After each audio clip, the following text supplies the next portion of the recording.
For a little bit of context, this story took place when I was 19 years old. I am currently 28 and no longer live in the state where this occurrence took place. When I was 19, I worked at a gas station convenience store that was only a few minutes away from my house. I was enrolled in community college, so most of my shifts were evening or overnights. For the most part, the job was normal and boring. We didn't really get many customers during the later hours, and if we did, they usually pumped their gas, paid with a credit card, and were on their way. I decided to pick up some extra hours during our holiday break from school. I figured I could use the extra cash to get Christmas presents for my family. I was scheduled to work 3 overnight shifts in a row, which was a pain because I always found it difficult to fall asleep when I got home in the morning. The first night of my overnight stretch was going by pretty uneventfully. I was biding my time by restocking the shelves and facing the products that had gaps in them. I remember I was bringing out a big box of cosmic brownies to fill our display case when I heard the bell ring and someone enter the store. It was around 2 or 3 a.m., so I dropped what I was doing and headed behind the register to assist the person. I hadn't seen them yet, but yelled out "good evening" to see if I would get a response. I didn't hear anything, so I proceeded to move behind the register to see if the person needed assistance. When I got a glimpse of the person, it looked to be an elderly woman with dark black hair. Her face was covered in wrinkles, but it was hard to really make out anything else as she was bundled up pretty tight due to the cold weather. I saw her moving slowly throughout the aisles, not seemingly looking for anything but just walking throughout the store. After several minutes of watching her do this, I decided to ask if there was anything I could assist her with. She didn't even bother to look at me or acknowledge that she heard me. She just continued to pace throughout the store. After another 5 minutes or so, she suddenly stopped and stared at the clock that was above the cooler, turned around and scampered out the door and disappeared into the night. To be honest, I didn't really think much of it. I assumed she was homeless and was possibly just trying to get some relief from the cold. We weren't technically supposed to let people loiter in or around the store, but this occurrence seemed pretty harmless to me. The next night, I was sitting behind the counter getting pretty drowsy, wishing the sun would come up so that I could go home and try to get some rest. I was watching a TV show on my iPad around, I think, 4 a.m. when I heard the bell ring. I'm pretty sure I jumped out of my chair as I was not paying attention and dozing in and out of sleep. Startled and trying to regain my composure, I looked at the door to see who had entered, and it was the same woman from the night before. She looked almost exactly the same, except now there seemed to be several scrapes or scratches on her face. I greeted her and asked if there was anything I could help her with. Again, no response, and she began the process of walking up and down the aisles with her head down. I figured I was going to have to wait a minute or two and then let her know that if she wasn't planning on buying anything, then she would have to leave the store. Once a few minutes passed and I informed her, she stopped directly where she was standing, stared at me and said, "The only thing worth bargaining for is your soul." Her voice was high and shrill and not at all what I expected. I responded by saying, "Excuse me?" And she didn't say anything else. She just stared at me with a menacing, almost aggressive look. After about 30 seconds, she exited the store and I watched her walk across the parking lot, hoping she wouldn't come back. The final night of my consecutive overnights came all too quickly, and all I could think about was hoping that this crazy woman wouldn't show up again tonight. I never really had anxiety related to this job, so for the first time I was uneasy about heading into work. I couldn't really focus on anything during my shift other than staring at the door and waiting for customers to enter. I didn't really leave the register, even though I probably could have done some stocking throughout the store. The clock seemed to be moving so slow. It was only 3 a.m. and I felt like I had been there for 12 hours. Shortly after 3 a.m., I heard the bell ring, and there she was, the same woman from the 2 previous nights. She looked even more disheveled, and the cuts on her face had increased and were also noticeable on her hands. Her hands almost seemed red, like they were smeared with blood. I looked over to her and yelled out, "Are you okay? Can I get you some help?" Meanwhile, really only concerned with my own safety. She looked up in my direction and mouthed the words, "Help me." and looked like she started to cry. I told her to hold on and went down to my purse to grab my cell phone to contact someone. I found my cell phone and was getting ready to dial 911, but then I heard the bell go and the door open, and when I looked up, she was gone. I didn't even see her scurry across the parking lot. It was that quick. I decided to call my boss, not knowing what else to do. I had clearly woke him up, but he seemed attentive when I explained what transpired during the previous 3 nights. He decided to come in and talk to me and check the property to see if we could locate her. When he arrived, he decided to go to the back and check the video recordings to see if he could get a visual or description on the person in case we decided to contact the authorities that someone had entered our store, clearly in trouble and not in the right mental state. He came back up front about 10 minutes later and had a scowl on his face. "Hand me the phone, I'm calling the cops," he said in a very serious tone. "What?"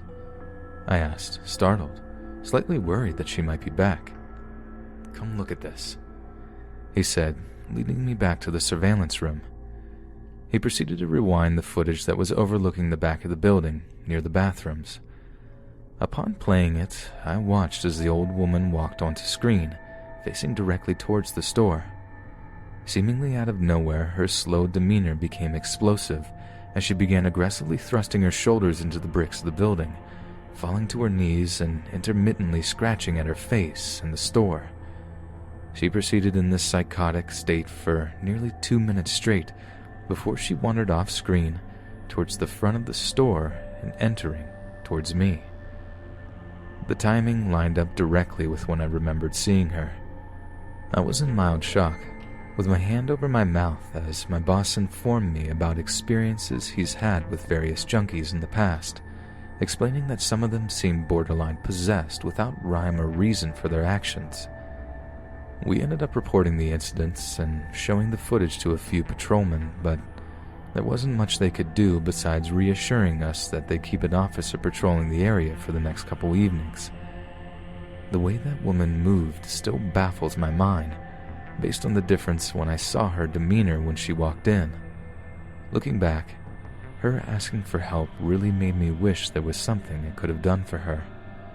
But needless to say, I haven't worked night shift for quite some time. I was home alone for the week, as my family had gone on vacation while I had to stay and work. It was around 2 a.m., and I had stayed up to watch a scary movie in the dark in my basement. I was planning on really scaring myself, while still knowing I was safe in my own home. It was then that I heard pounding footsteps on the first floor. This was a common annoying occurrence when my family was home. Every time they passed through the front hallway, past the basement door, I heard their footsteps. This time, though, fear immediately shot through me at the sound of the footsteps. My reflex was to turn the television off immediately.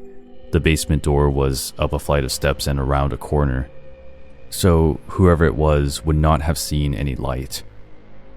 I heard the basement door handle click and turn as I sat in absolute darkness. I moved slowly to be absolutely silent and crawled behind our large television. As I passed it, inch by inch, I noted with panic that its black screen still dimly glowed. I heard footsteps coming down the carpeted but creaky stairs. I froze in my hiding place, listening. For many long minutes, I heard nothing. Had the intruder seen the television's afterglow? Was he standing in the pitch-dark blackness, listening to me? I seemed to lie there in total silence for an interminably long time. My panic began to fade, and I began to think more clearly. Could someone possibly be standing there in silence for so long without making any noise? The basement was so exceedingly quiet that the silence itself began to hurt my ears. I began counting in my head, trying to pass the time, and I didn't dare risk the sound of swallowing.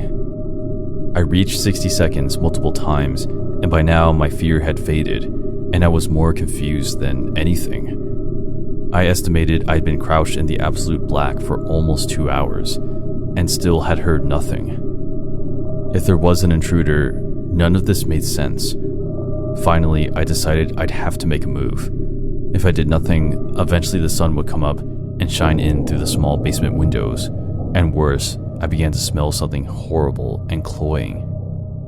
Slowly, I began inching my way towards the stairs by the way of the walls. If someone was standing there in the dark, I should be able to go around them and then make a break up the stairs. Meanwhile, the horrible odor grew stronger. Had something died down here in the night? No living person would smell like that. Terrible images of some corpse monster listening for me in the dark erupted in my thoughts, and I moved as fast as I could without making a sound.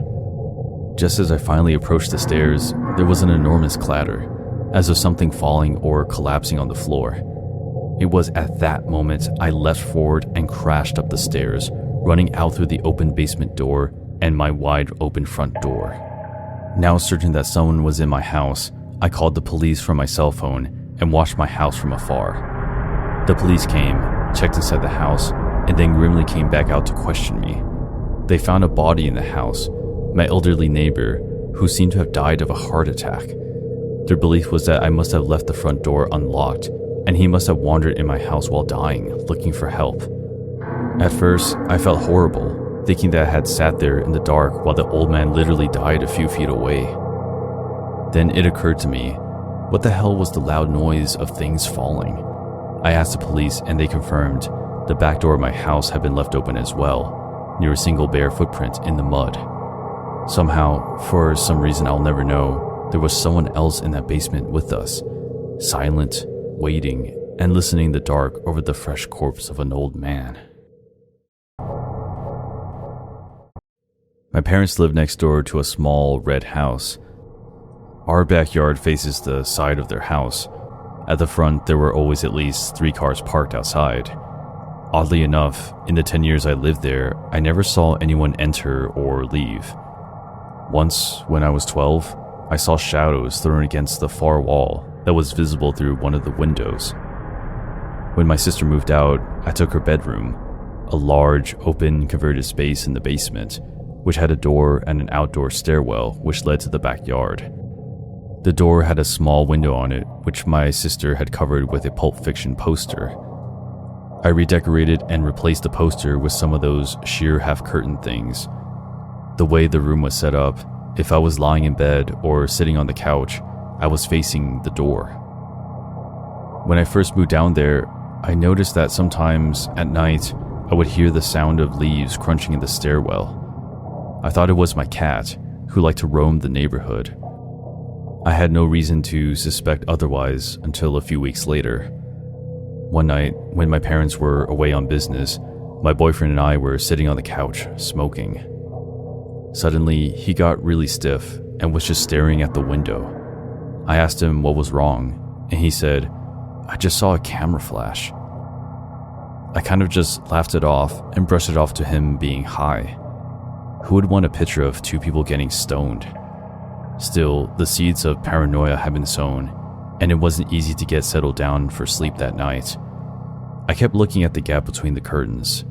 There was no light at the bottom of the stairs, so if someone really was down there, I'd be none the wiser. At around 3, I heard the distinct sound of leaves under heavy boots. Definitely not a cat. I don't know what made me decide the best course of action was for me, standing all of 5 feet 3 inches to confront a potential stalker myself. I threw the door open. There was no one in the stairwell, so I ran up the stairs and into the backyard. Standing there was a man in his mid-40s, maybe 6 feet tall, and wearing one of those mechanic jumpsuits. He was holding up a clunky, outdated digital camera. We stood there for a second, just looking at each other. He seemed confused to see me. After what felt like an eternity, I remembered how to speak. "What the fuck are you doing?" My voice seemed to startle him, and he immediately turned and ran through my backyard towards the red house and into the dark. After that, I didn't see any strange flashes of light or hear any crunchy leaf noises. It really freaks me out to think how many nights he could have just been standing there in the dark, watching me. So I recently went on a trip with my family to Japan. Overall, I really enjoyed myself and thought it was a beautiful country. but one thing happened to me that kind of puts me off. I decided I was hungry. Seeing a 7-Eleven out my hotel window, I decided to go and get something to eat because it wasn't too much of a walk and there was no room service or anything.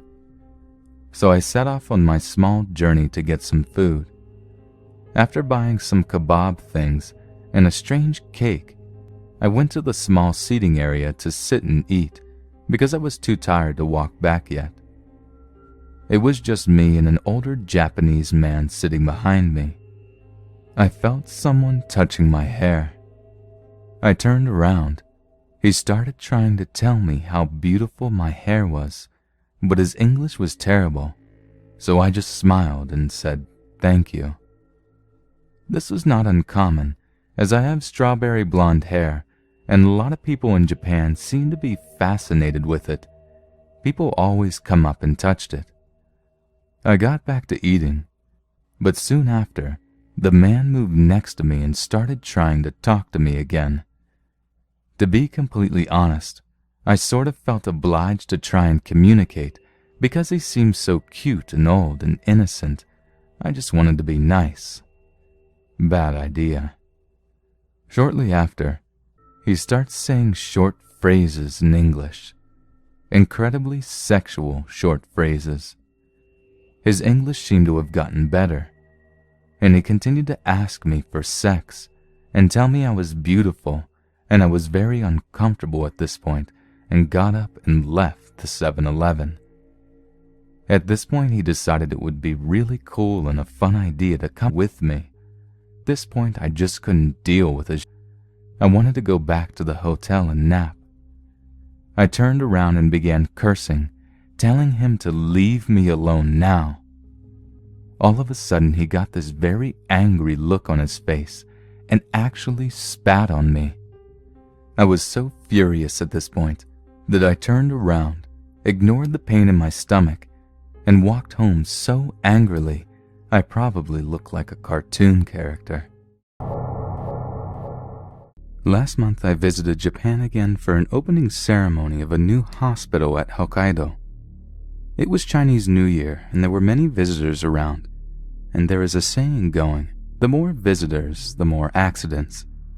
That night, right after the party, 2 patrons were sent to our hospital.